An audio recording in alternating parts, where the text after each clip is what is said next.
Hey guys, Assalamualaikum, salam sejahtera. Kembali lagi ke channel YouTube Azman Azman. So, sekarang aku dekat PV Bukit Bintang. Okay, so dah lama aku tak datang sini sebenarnya. Tapi hari ni kita ada movie premiere, gala premiere untuk filem Telaga Suriram. Okay, so ada event sikit lah. Katanya ada Siti Nurhaliza datang untuk gala premiere kali ni. So, ya, kita akan enjoy the gala premiere and then kita akan tengok cerita tu, and at the end of the aku akan masukkan VT untuk yalah all the footage untuk gala premiere tu dalam video ni, and at the end of the video aku akan masukkan review untuk movie cerita ni lah. Tengoklah sama ada cerita ni best atau tak, sekejap lagi baru tahu lah. Cuma kita orang dapat tengok awal lah hari ni. Alhamdulillah dapat tengok awal dalam, tak tahu, mungkin keluar besok aku kan. Besok ke? Besok selalu. Hari ni Khamis dah. Hari ni aku keluar officially, aku pun tak tahu. Ataupun berapa bulan lah, aku pun tak tahu. Tapi awal sebab ni gala premier kan. So tak apalah, apa-apa pun nanti aku akan review movie ni, and I'll let you guys know whether you should go and watch it or not. Okay? So yeah. So aku baru lepas tengok dia punya release date tadi. So release date dia 1 Mei, which is next week lah. So maksudnya kita orang dapat tengok 6 hari lebih awal lah, seminggu lagi awal. So aku dapat buat review awal supaya korang boleh tahulah whether the film is worth it to watch or not lah. Okay. So aku harap worth it lah, sebab yelah filem tempatan kan, kita tengok support lah. So yeah, let's go. Okay, so kita sekarang dekat TGV PV. So we are waiting for the gala premiere. So ni aku datang dengan si Mamat ni, Amir. So okay, tiket dapat, goodies dah dapat. Goodies kalau dia bag besar-besar ni kadang random lah dalam ni, kau tengok lah. Dalam dia ada air lah, apa lah, jagi lah kita kacau. Sekarang kita tunggu lah. Tunggu sebab ada jamuan sekejap lagi, ada makan-makan sikit. So let's go. There's a hell lot of people here. Okay, memang ramai gila. Okay, makanan semua dah habis. Ini je aku sempat-sempat pedal lah. Okay.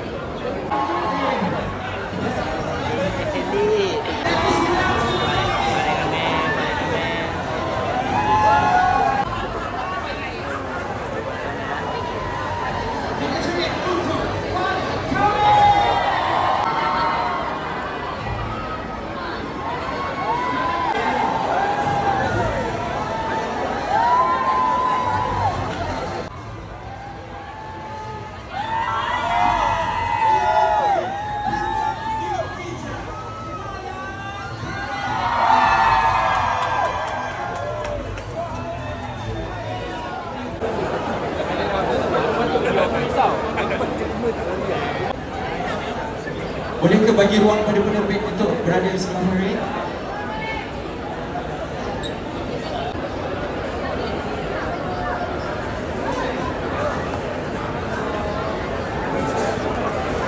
Jadi kepada anda semua, boleh ambil gambar. Panas kan? Memang panas lah bila kita ada atas pentas. That's why. Okay, so well lah. Ready?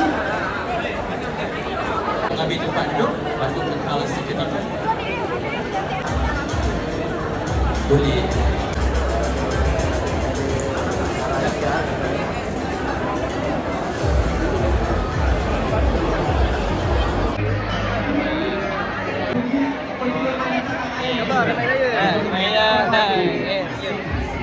Bagi sikit. Istimewa ini. Ada buat ada sudah dah. Sekali lagi kepada anda semua, saya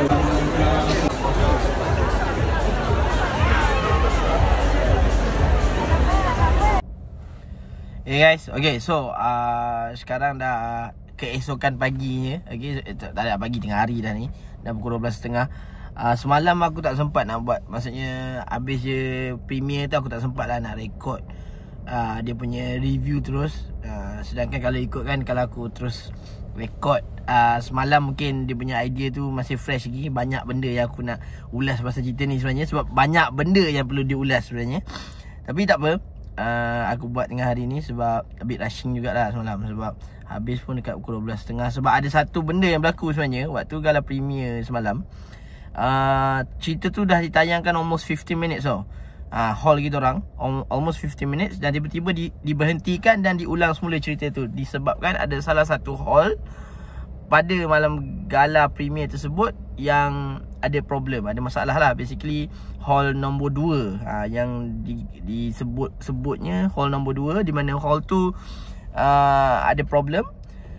Jadi disebabkan ada problem tu, dia berhentikan semua tayangan hall-hall lain. Dan dia hentikan tu sebab dia nak pecahkan penonton daripada hall 2 ni ke hall-hall lain. So bila dia berhentikan, dia pecahkan, dia dah masuk hall kita orang, barulah dia start over cerita tu. So dia benda tu a bit mengacau kita punya mood untuk tengok cerita tu lah. Itu first problem jadi semalam. Tapi tak apa, aku masih lagi kira cuba untuk tak jadi ni lah, tak jadi bias lah. I mean like macam setelah apa yang jadi tu, aku tak nak benda tu jadikan aku punya review tu macam tak genuine kan. Okay, so tak apa, aku teruskan dengan review Telaga Suriram. Dan aku tak akan jadi bias juga, just because aku dapat pergi gala premier and jumpa dia punya cast yang power kan, jumpa artis-artis yang famous semua. Tak makna aku tak boleh jujur. Okay, aku perlu jujur, okay, untuk cerita ni. Okay, so Telaga Suriram, arahan Osman Ali, mengisahkan tentang Suriram yang hilang pada satu malam pesta di Kampung Ulu Cendana.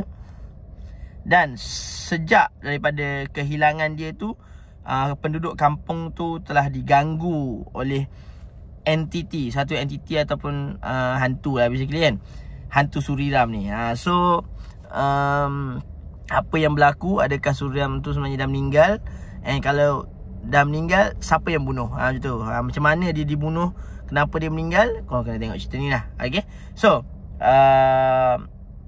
basically kalau kau tengok dia punya filem tu, dia punya tema tu, dia punya genre dia tu ke arah horror crime. Okay, so terpaksa cut tadi sebab aku punya phone jatuh. Okay, so kita teruskan basically dia punya genre is more like horror crime thriller lah, I would say. Okay, so aku akan cakap benda yang aku suka lepas cerita ni. So first is dia punya storyline lah. Okay, I would say dia punya storyline is quite good sebenarnya. Okay, dia punya penceritaan tu best sebenarnya. Okay, dia punya cerita tu, dia punya alur cerita dia tu best sebenarnya. Sebab dia membawa tema whodunit. Okay, basically whodunit lah, sebab kita nak tahu siapa apa yang jadi kat Suriram. Dan bila kita tahu tu, kita nak tahu siapa yang buat macam tu kat Suriram. So basically kita nak cari which character did it. And even masa gala premier tu, dia ada team promo dia, maybe team marketing dia ataupun team promo dia yang datang as a police officer, and dia buka satu file, dia tunjukkan kita orang kan, macam dia orang tengah rekod promo kan, tunjukkan kita orang. Lepas tu dia tanya kita orang, siapa agak-agak yang bunuh Suriram, macam tu lah basically, macam tu. Siapa agaknya yang culik Suriram, macam tu lah kan. So dia memang terang-terangan tunjuk yang cerita ni bawa tema whodunit, and memang itu pun lah dia punya tema.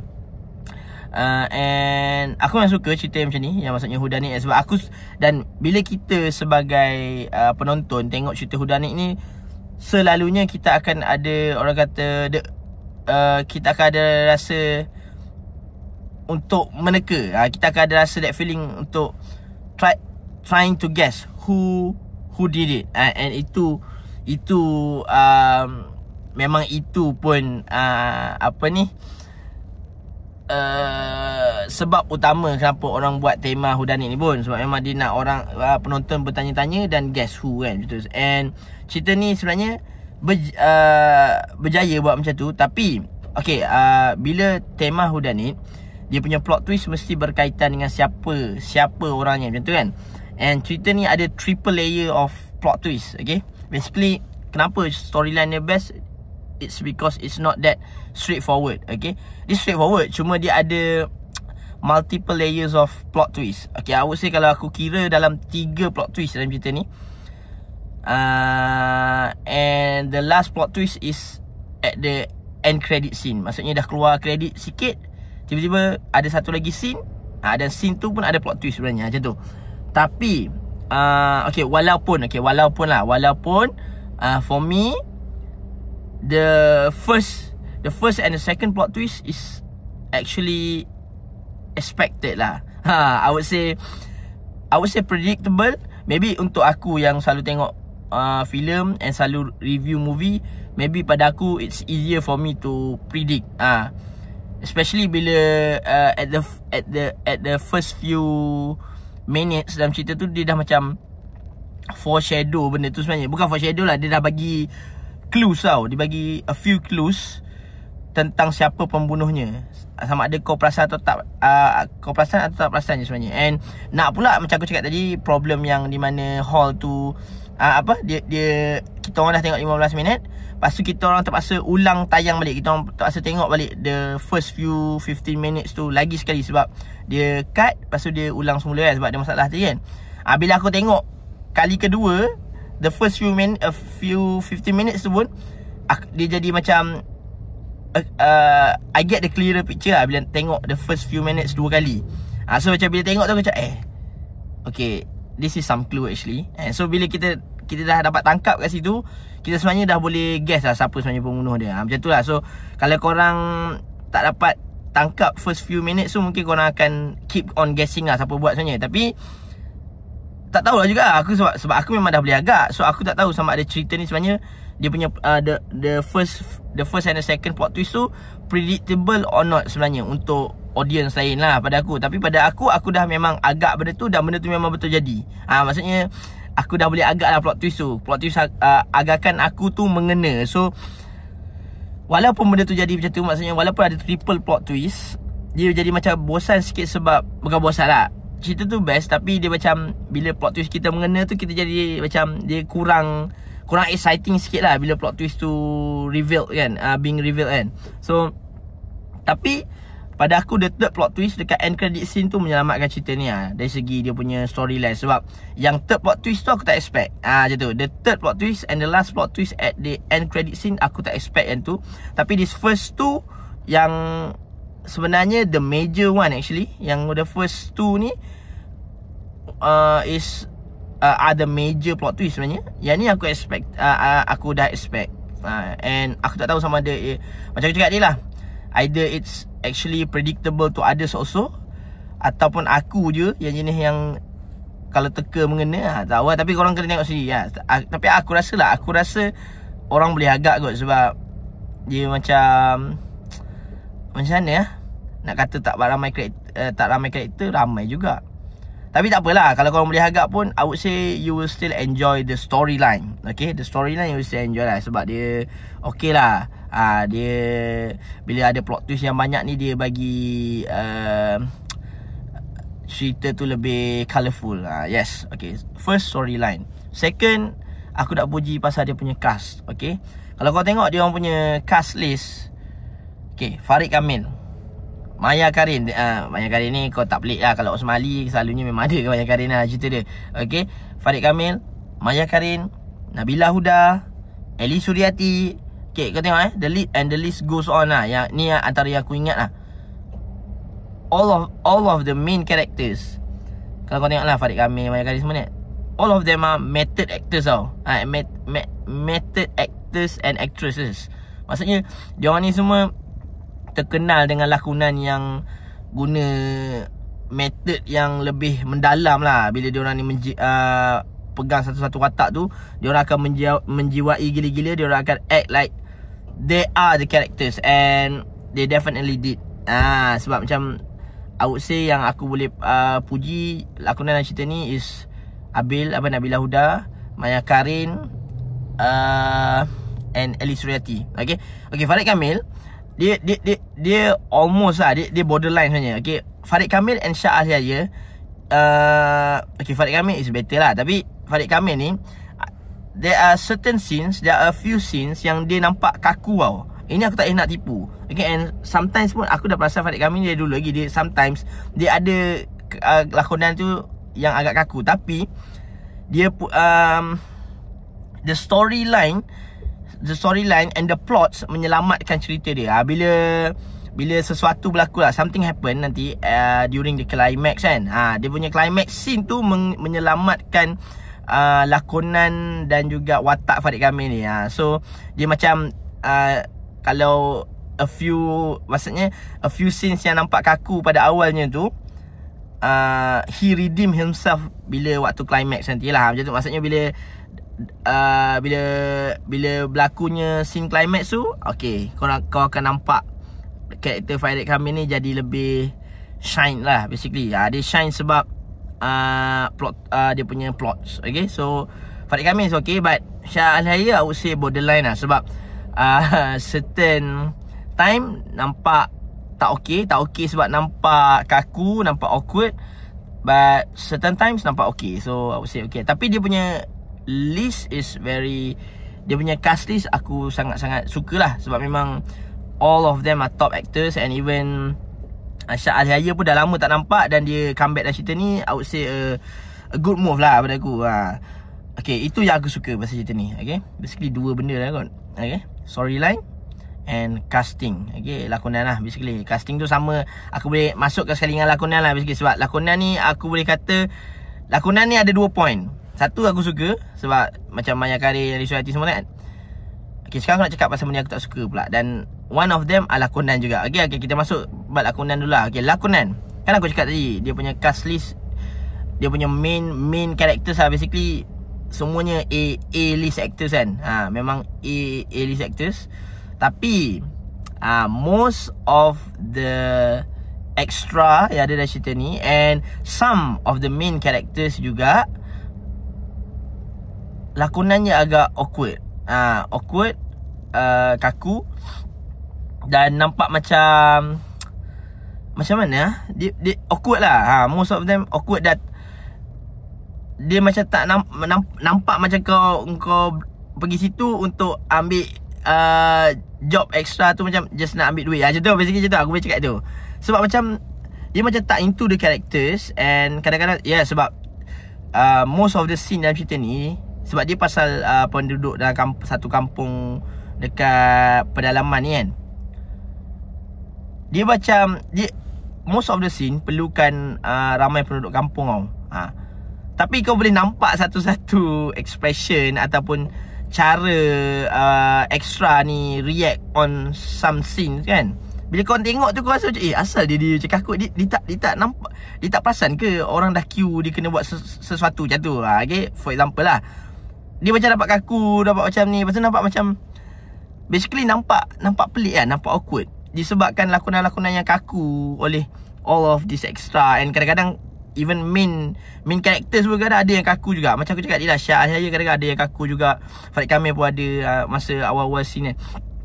Dia buatkan that whole scene nampak awkward and nampak pelik. Nampak macam tak, kita macam kenapa dia orang berlakon macam ni. Bila kita dah tengok satu scene dan kita nampak lakonan dia tu pelik, sampai kita persoalkan kenapa dia berlakon macam ni, maksudnya scene tu tak menjadilah. Kita tak into the scene. Dia nampak awkward tau. Okay, and benda ni pun mungkin berkaitan juga dengan point yang seterusnya. Okay, itu first yang aku tak suka lah, pasal lakonan very awkward. Okay, second, script. Okay, script ni, okay, aku faham dia ambil timeline dia is 90-an ke 80-an, aku tak ingat, 1985 ke kot, jatuh lah kot kan. Maksudnya the story is about a tragic accident that happened during 80-an. Macam tu, 80-an lah, tak silap aku. Okay, tapi kenapa skripnya perlu sebaku itu, aku tak faham. Macam aku rasa ada je filem-filem lain yang gunakan timeline yang sama, which is 80-an, 90-an, tapi dia okay, mungkin bahasanya baku juga, tapi cara skrip tu dilontarkan taklah sebaku dan sebaca skrip itu. Faham maksud aku? Dia macam seolah-olah pelakon-pelakon ni macam baca skrip. Yang ada masalah macam ni antaranya aku tengok Farid Kamil and Shah Al-Hayya. I mean like, bila ada certain scene tu nampak macam dia baca sangat skrip, macam like literally. Okay, macam contoh, kalau skrip tu tulis okay, saya mahu ke sana, dia akan sebut saya mahu ke sana. Ini contoh lah kan, bukannya okay, saya hendak saya nak ke sana. Macam saya nak ke sana lebih natural lah kan. Tapi saya mahu ke sana. Macam tu. Bila kau dengar, kau akan kau tahu yang dia sebenarnya tengah, basically disebabkan kebakuan bahasa yang digunakan dalam cerita ni, dia nampak very scripted. Saya cerita macam tu lah Sih. Dia nampak tak natural lah. Dia punya lontaran dialog mostly nampak tak natural. Maybe because of the script yang terlampau baku pada aku lah. Tapi aku rasa kalau ini in my point of view lah, ini pandangan aku, sebab aku pun tak tahulah kan. Tapi pandangan aku, kalau skrip tu baku sekalipun, tapi kalau cara lontaran pelakon tu betul, dia tak akan nampak macam kau tengah baca skrip, atau tak nampak natural tau. Tapi ni sebab orang yang lontarkan dialog tu jadikan dia nampak very kaku dan very scripted. Cara dia lontarkan skrip tu nampak pelik. Bahasanya dah baku dah. Okay, kalau bahasa baku tu kita boleh orang kata terima lah, sebab maybe sebab masa 80-an tu memang orang cakap dengan cara bahasa baku kan, tak macam sekarang kan, yang lebih bahasa pasarnya lebih meluas kan. Tapi cara lontaran tu nampak sangat kaku. Macam kau, okay, kau baca skrip kau dah hafal, okay, kau ulang semula apa kau hafal je. Bukannya macam kau naturally lontarkan skrip tu. And benda ni mostly jadi dekat extra lah basically, sebab ada certain extra tu ada skrip kan. Bila dia interact dengan ada karakter tu, dan bila dia baca skrip dia jadi macam aduh, macam tu lah basically. Okay, dia nampak sangat-sangat scripted. Okay, dan jadikan masalah ni lebih besar apabila ada main characters pun macam tu juga. Macam turn off sikit. Okay, itu second yang aku tak suka. Okay, third, the looks of the film. Okay, aku tak tahu, maybe filem ni dirakam lama dah and baru ditayangkan pada tahun 2025, maybe. Sebab the looks of the film, I mean like the cinematography of it, okay, the cinematography of the film nampak macam filem yang tahun 2010-an. 2010-an. Maksudnya antara before 2020 lah basically, okay. 2010-an, kalau kau ni layan movie daripada dulu lagi, kau tahu filem 2010-an ni dia ada gaya dia kan. Macam tu lah filem ni. Dia gaya dia macam 2010-an punya filem, bukan 2020-an punya filem. Macam dia okay, maybe aku punya perbandingan ni macam tak adil lah kan. Tapi okay, the latest film is Blood Brothers yang keluar. Okay, dan bila kau tengok Blood Brothers tu, kau boleh nampak the evolution in our film industry. Di visualize kan dengan cara dengan menunjukkan sinematografi yang orang kata very advanced lah kan dalam cerita Blood Brothers tu.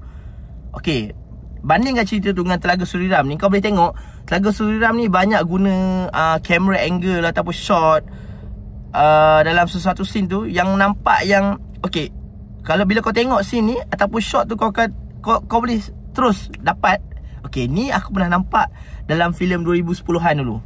Macam tu, dia macam gaya, okay, senang cerita, gaya cerita ni divisualkan nampak macam cerita 2010-an, bukan cerita zaman sekarang, bukan cerita yang bukan cerita 2025 lah saya cerita macam tu. Aku tak tahu bila dia rekod cerita ni, tapi nampak macam tu lah basically. Dia macam okay, kalau nak ambil tiket, maksudnya just because dia timeline dia 1980-an, dia ambil tiket tu untuk okay, tak apalah, cerita ni kan cerita timeline dia zaman dulu. So sebab tu lah macam shot or angle dia, cinematography dia as a whole nampak lama. Aku tak rasa benda tu valid lah. Sebab macam ada je cerita yang timeline dia lama, timeline dia zaman dulu, okay, zaman dulu, tapi cinematography dia cantik gila nak mati. Sebab itu yang akan menunjukkan betapa filem filem tu guna sinematografi filem tu cantik ke tak, macam tu. So pada aku filem ni dia, I mean like the looks of the film as a whole memang nampak sangat 2010-an, nampak sangat outdated lah basically. Filem ni tak nampak macam filem 2025. That is the simplest way I would say lah. Yang aku boleh cakap pasal filem ni, tak nampak tahun sekarang, nampak macam dah rekod lama. Dan it's supposed to be it was supposed to be released on 2010-an. Macam tu lah. gaya dia. So a bit disappointed on that juga sebab storyline bagus. Dia macam a missed opportunity lah pada aku sebab storyline okay, cantik walaupun plot twist expected, tapi still storyline bagus.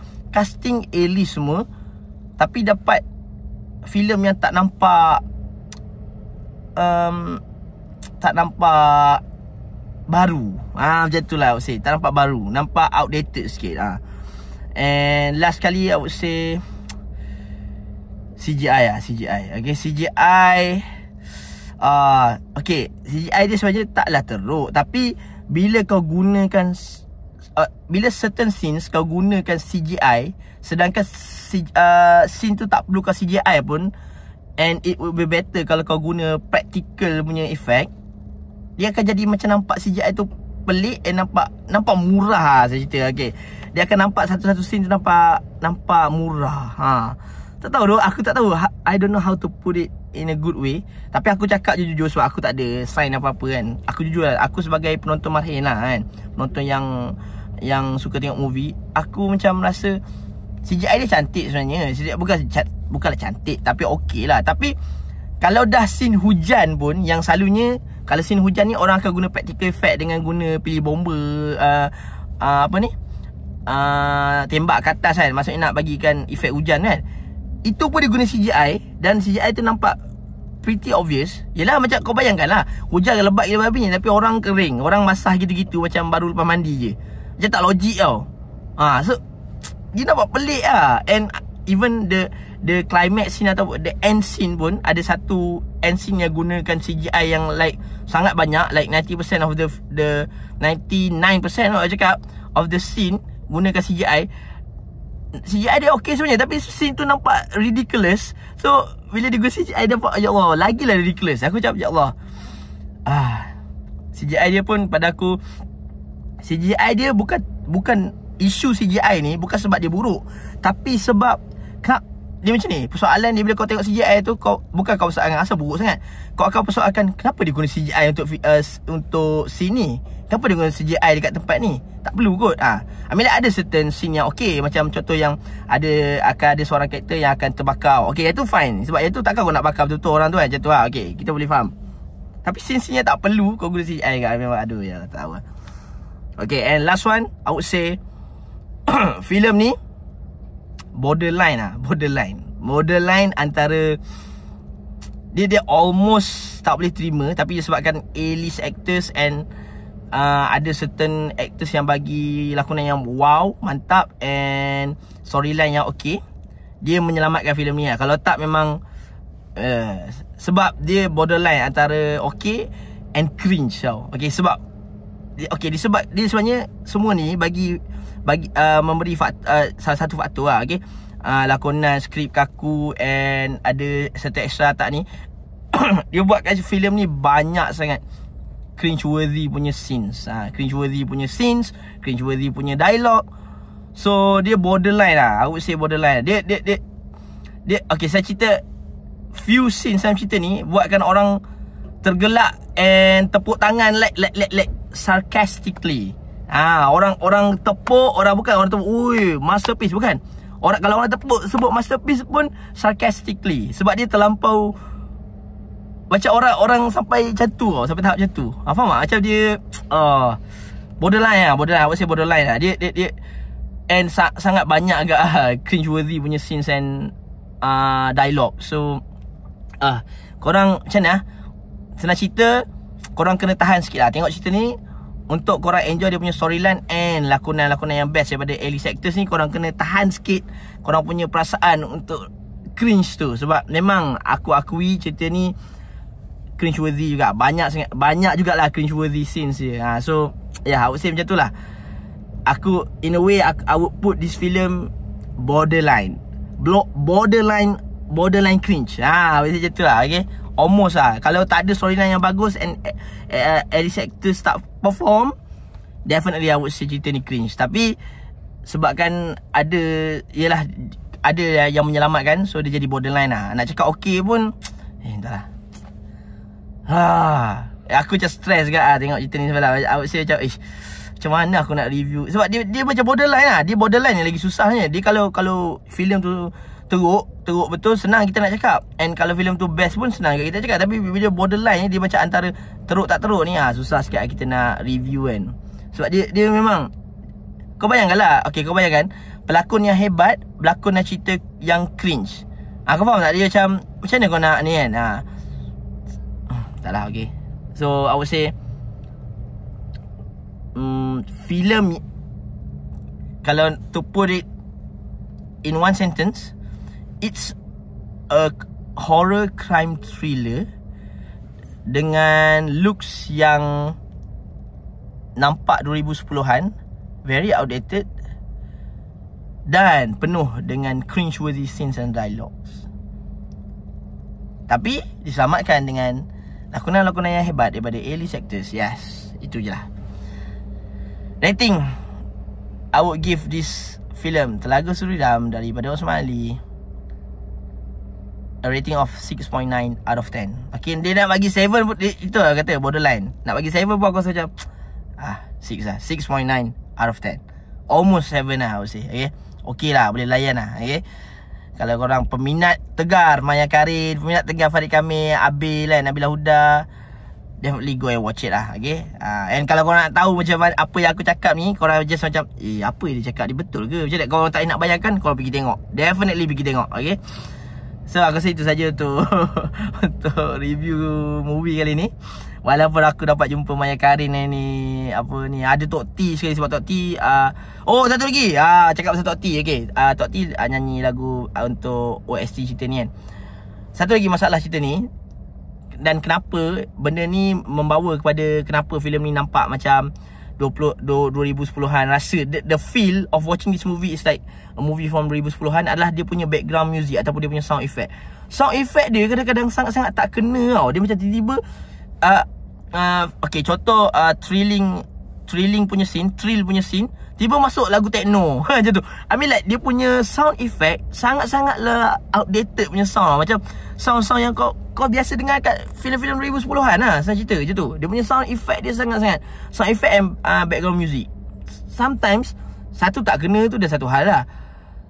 Tapi bukan most lah, I mean like the whole movie, dia punya sound effect untuk sesuatu scene tu macam kita tahu, okay, ni kita dah biasa dengar ni, filem-filem zaman dulu 2010-an tu.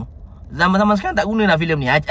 Zaman-zaman sekarang filem tak guna dah sound-sound macam ni. Tapi ada dah filem ni macam tu lah. Tengok bila cakap macam-macam lah.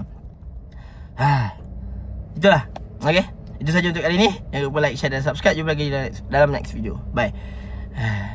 Dia Osman Ali kan, Osman Ali, dia punya masterpiece Ombak Rindu lah. Okay, aku rasa tak ada apa yang boleh cantas Ombak Rindu. Juanita pun okay lah, Juanita pun Osman Ali. Tapi Ombak Rindu is his masterpiece, and dia punya niche is actually drama. Bukan, I would